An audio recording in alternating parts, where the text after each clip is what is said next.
I'm Connor Old, and welcome back to another episode of Old's Oscar Countdown. And this week we're going to be looking at the screenplay categories. That is Best Original Screenplay and Best Adapted Screenplay. You know we are in the heat of things when I start combining categories into one video, but you guys have been showing so much support for some of the other categories. I decided to, ultimately want to cover every single category and give you some deep analysis and everything so that you're informed for the Oscar nominations, but also eventually what's going to win the Oscars once the nominations come out. But if you're new to the series, what I do every single week is as such. I break down one of the 23 categories for the 2022 Oscar nominations, and I talk about what I think is going to get nominated, including a couple of possible contenders, and just sort of break down the Oscar race for you. But aside from that, I also do some additional videos. For example, next week I'll be breaking down, sort of talking about an entire video, breaking down the Critics' Choice nominations and what that means for the Oscar race, and just to keep you guys updated, because Critics' Choice I think are a little bit more valuable than this year than they have been in other years, because they are really the first main award show. I know the Golden Globes are sort of said to have are going to release their list, but there won't be a broadcast as of right now, so that will be an interesting development. But I think Critics' Choice will ultimately be the sort of big deal, especially this year, of course, aside from the Oscars. But this will be a long video, so let's jump into the categories. The way I categorize the sort of two categories is Best Original Screenplay. I'm actually very confident in my top 5. But Best Adapted Screenplay, I think, can be really any one of 8. And sort of, there's a strong 8, but I'm not exactly sure which one or 5. I don't think there's a clear winner here, but there is a sort of a clear winner, I think, in Best Original Screenplay. So starting off with the more boring category, Best Original Screenplay, my first pick to get nominated is Belfast. So while this is not my frontrunner to actually win for Best Original Screenplay, I find it surprising if it didn't get nominated. This is the TIFF People's Choice Award winner, which is a really critical award in terms of getting nominated for Best Picture. In terms of the Oscars, it's a very crowd-pleasing movie, but it's also a very personal movie. In my opinion, it is the frontrunner to win Best Picture, so I think that helps its chances if it gets nominated here for Best Screenplay. And oftentimes when we see Best Screenplay winners often win Best Picture, whether it be Moonlight or Spotlight or Parasite, we've seen that connection time and time again. So I think this is a movie that'll be very well liked and very heavily nominated. Therefore, I think it's going to get nominated for Best Screenplay. Has a sort of unique personal take in the sense that it's about the sort of troubles in Northern Ireland. However, it's from the perspective of a boy, so it allows these sort of more heartwarming coming of age moments with these sort of great speeches, but also, in the background, it's the parents fighting and sort of that conflict of should we stay or should we go. A very well written script, an interesting sort of take on it, a very personal script, semi-autobiographical for Kenneth Branagh, so has that personal element, has that unique element, very well liked movie, has this sort of crowd-pleasing populist sense. I believe very strongly in the film that will get nominated for Best Picture. I also think it will sort of be carried as well by its chances of being such a well-liked movie to get nominated here for Best Original Screenplay. However, my second pick, Licorice Pizza, I think is my frontrunner to win Best Screenplay. It just won Screenplay at the New York Film Critics Circle, and I think that Paul Thomas Anderson, the writer and director of Licorice Pizza, is one of those guys who feels like it's his time. We see his contemporaries like Tarantino and David Fincher. Fincher hasn't gotten one, but what Tarantino has. And despite recent rumblings of the movie with their sort of controversial and problematic love sort of romance at the center, I do think the movie ultimately sort of goes past that and will be a well-liked, well-appreciated movie. I mean, this is a movie that just won Best Film at the National Board of Review. It got Best Screenplay at the New York Film Critics' Choice, and it seems like this is going to be the sort of first award that Paul Thomas Anderson has won. Every time there's sort of these campaigns where it's like, this guy's never won before, we finally need to give him an award, and I think Paul Thomas Anderson is due. This is a guy who's been nominated 4 times for a screenplay Oscar, and even with certain movies like Inherent Vice, which isn't seen as sort of Paul Thomas Anderson's one of his better movies, he still gets nominated for screenplay. So he's a very well respected writer as much as he is as a director. So I think that's important to keep in mind. And here he has this sort of Hollywood adjacent coming of age tale. So it's set in the San Fernando Valley, which is where he grew up. So there's this little personal element to it. It's a coming of age movie, which is a genre that has done very well with screenplay nominations, but also within the Academy. I think this is a movie that could potentially even win Best Picture if this really is sort of a Paul Thomas Anderson year and a surge. It is kind of I haven't seen the movie, but what we've heard, sort of life-affirming, I love movies kind of a thing, and that always helps with the Academy. They always love movies about movies, or movies that sort of remind you why you love movies, sort of 70s, nostalgic. I think it will appeal to some of the older members of the Academy, but also the newer members of the Academy, because they have that love and desire for Paul Thomas Anderson and the sort of continued dominance. I mean, this is a guy who got nominated for Boogie Nights, his second film, in terms of the screenplay. So he's seen as this writer, he's seen as this great director, but also I think through his writing, and I think Licorice Pizza wins ultimately for Best Original Screenplay, but gets in because of its coming of age genre, because it's very well liked, because I do think it's going to get in for picture, because of the talent behind it, because of the type of movie, the coming of age, 70s kind of a style to it. I think that helps, and ultimately helps it get in. Then my third pick is Don't Look Up, and the early buzz of this movie, while not everyone has seen it, the early buzz is praising it as sort of another signature Adam McKay comedy, and I'm betting on the talent more than anything. And this is a director, Adam McKay, who's also written his past two movies, and his past two movies have done very well at the Oscars twice, getting a bunch of nominations, a win. Big Short, same thing, almost potentially even won Best Picture to a lot of people, and won for Best Adapted Screenplay. So this is a guy who's won before, whose past two movies have been nominated. This is a movie that has an all-star cast with some of Oscar favorites, Leonardo DiCaprio, Meryl Streep, Jennifer Lawrence, all past winners, right from Netflix, a big studio that we do think is going to push it. I think this is a potential Best Director nomination for McKay. I think that this is a serious sort of Best Picture, kind of a top 6, 7 lock in many ways.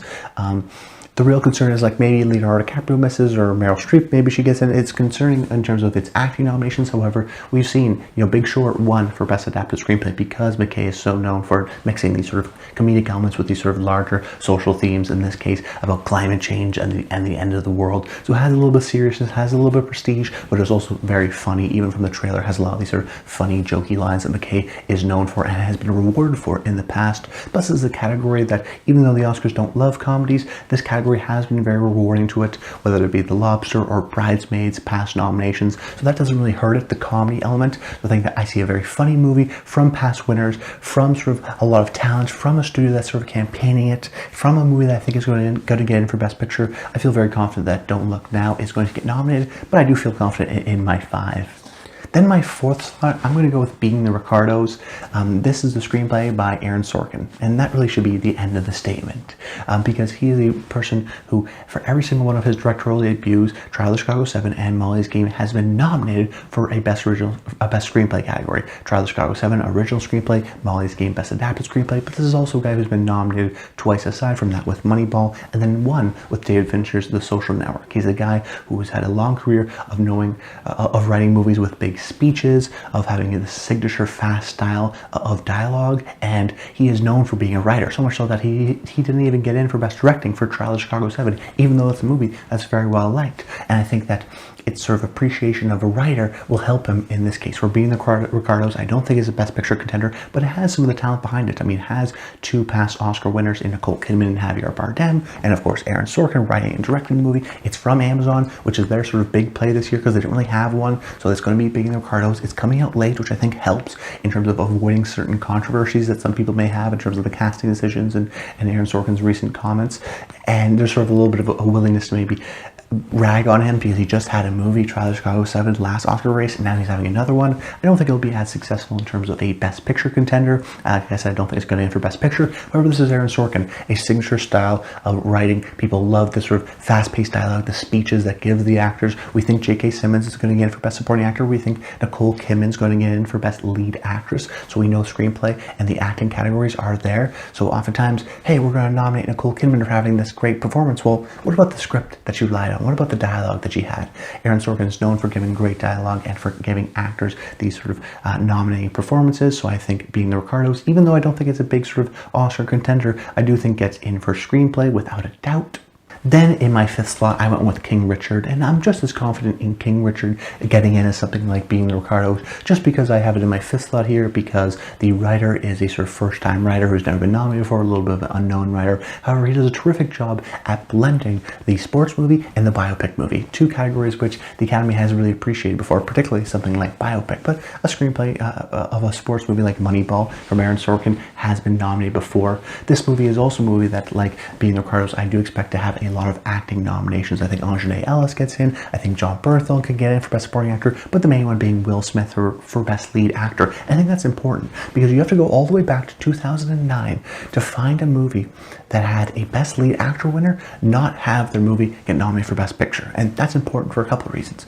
So we think Will Smith is going to get the win, not only the nomination for Best Lead Actor, but the win for Best Lead Actor. So then you go, okay, well, if that's the case, every Best Lead Actor since 2009, their movie has got nominated for Best Picture. Okay, so if we think Will Smith's going to win for King Richard, then we also probably think that King Richard is a Best Picture contender. Well, if it's a Best Picture contender, where else is going to get nominated? It's very rare that a movie will get nominated for just Best Picture and then in acting. That very rarely happens.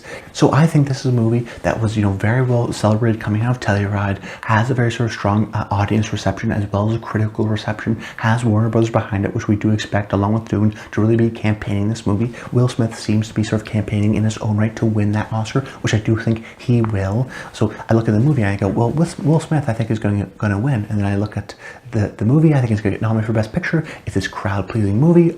Oftentimes in the script, it has this sort of great format of telling the story from a unique perspective. The Richard Williams, the father of Venus and Serena Williams, so it's not necessarily a traditional biopic. It has many of these big speeches that allows actors like Anjanae Ellis and Will Smith to really shine and show their sort of great acting talents. That oftentimes resonates with adapted screenplay or original screenplay wins. If you think of something like The Imitation Game, is a movie that has a lot of big speeches, a historical biopic kind of movie, ends up winning for Best Adapted Screenplay. So I think a similar thing will happen here with King Richard, because it's a biopic, because it has the acting success, because it has this big speeches and the heartwarming factor of it, like a Belfast. I think it gets nominated. But I feel confident in those five. And in one part why I'm confident in those five is because of my possible contenders, which I do think are a little bit weak. But the first one I want to mention is Mass. This is a movie that is pretty much set in just one room. It's all dialogue. It feels like it's based on a play, even though it's not. I do have some concerns, though, over the distribution of the movie. I mean, this is coming from a smaller studio, Bleecker Street. It also has sort of well-respected actors, but not movie stars. Ann Dowd and Jason Isaacs. They're not movie stars. They're probably the biggest known out of the four. Martha Plimpton as well. So I have some concern in terms of people ultimately seeing the movie, but it is the strength of the movie is its screenplay, is its dialogue. There are a lot of sort of interesting things and discussions to be had of the movie. It is a bit of a love or hate kind of a movie. I'm just not predicting it to get in because I'm not sure exactly how many people will ultimately see the movie. But it does have the strength of maybe Jason Isaacs getting in for a nomination, maybe an Ann Dowd. It does have these sort of powerhouse performances fueled by this great script. And then also my second possible contender is Come On, Come On. One reason why I have it here is because Mike Mills' last movie, 20th Century Woman, got nominated for Best Original Screenplay. However, if you remember at the time I was covering it, it was a bit of a surprise in the sense that it could have gone to Captain Fantastic, it could have been to 20th Century Woman. It was kind of an open slot, and it took the case, where in this case I'm looking at the 5 nominations. I'm going, wow, I have King Richard and Belfast and Licorice Pizza and Don't Look Up, which I think are 4 serious Best Picture contenders, almost locks for Best Picture, and then Being the Ricardos, which is from Aaron Sorkin. So Come On, Come On just doesn't have that sort of appreciation and sort of reputation, whether it's a Best Picture contender. I don't think it is. Joaquin Phoenix could get in for Best Lead Actor. I don't think he does. So right now it's like, it's charming, it's fun, it's from A24. A24 usually has sort of an A24 kind of charming slot in Best Original Screenplay. It could surprise, but it needs a lot of the critical support, which right now it does not have, because we're seeing winners like A Hero from Oscar for Hardy win, and Licorice Pizza and Tragedy of Macbeth. So unless Come On, Come On sort of has a late minute surge, I don't think it gets in, which is why I feel confident in those 5.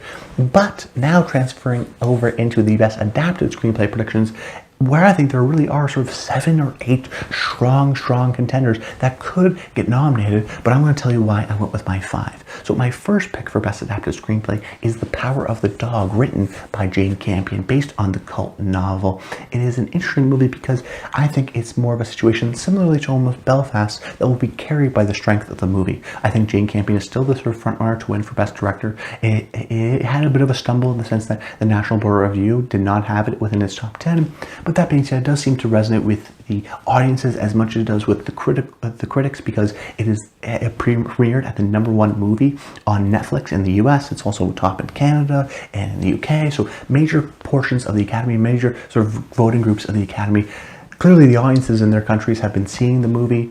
It is being distributed by Netflix, which we know has done very well in the past with Mank or The Irishman or Roma, which I think The Power of the Dog fits in well here. I do think it still gets in for Best Director.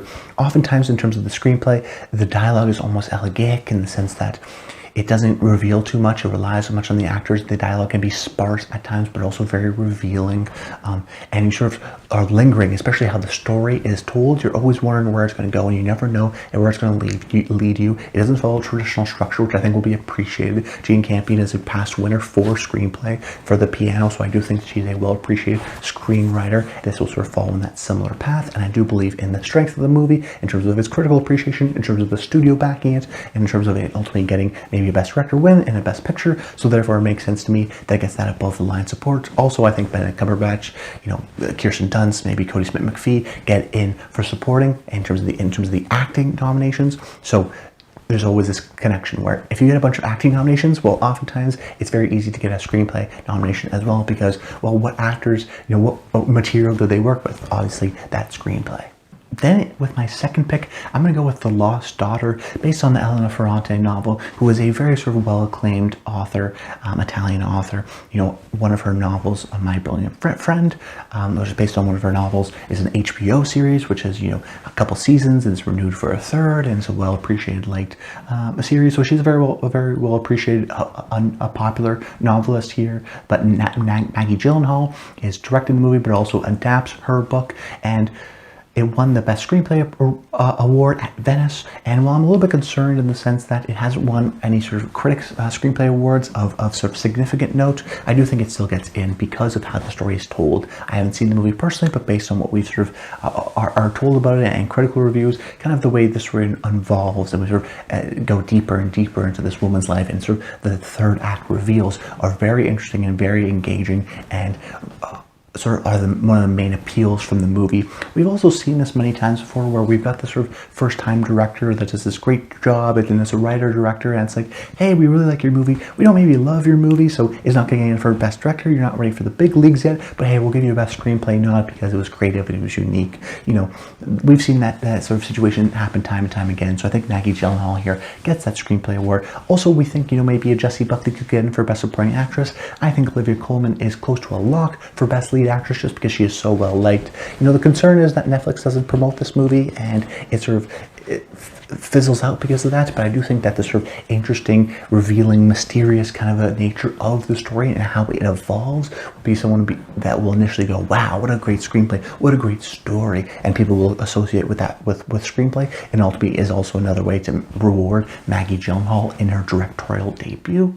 Then in my third slot, I'm going to go with West Side Story. So based on the critical reception that we've sort of been waiting for, this seems to be like the big hit Christmas musical that we've been waiting for in terms of critical appreciation. The Oscars love sort of the repeat of history. West Side Story was one of their sort of big hits in terms of, it was a huge winner, but also still a very well-liked movie. So now they're remaking the movie from Steven Spielberg, from Tony Kushner. It delivers on all the promises. While there's some concerns, there's maybe some controversies with some of the actors, I do think it sort of is able to navigate those waters effectively and be the sort of big Christmas musical and Oscar player that we thought it would be. This is a movie that could potentially even win for Best Director. We're seeing a lot of support, rising support from actors like Rachel Zegler or Ariana DeBose, or even maybe a Rita Moreno nomination. And I think we always knew it was going to get a lot of technical support because Spielberg's movies often do have that, and it's a musical, and it has great costumes and production design and cinematography and whatnot. But now we're seeing some more support from supporting actors, and then next thing you know,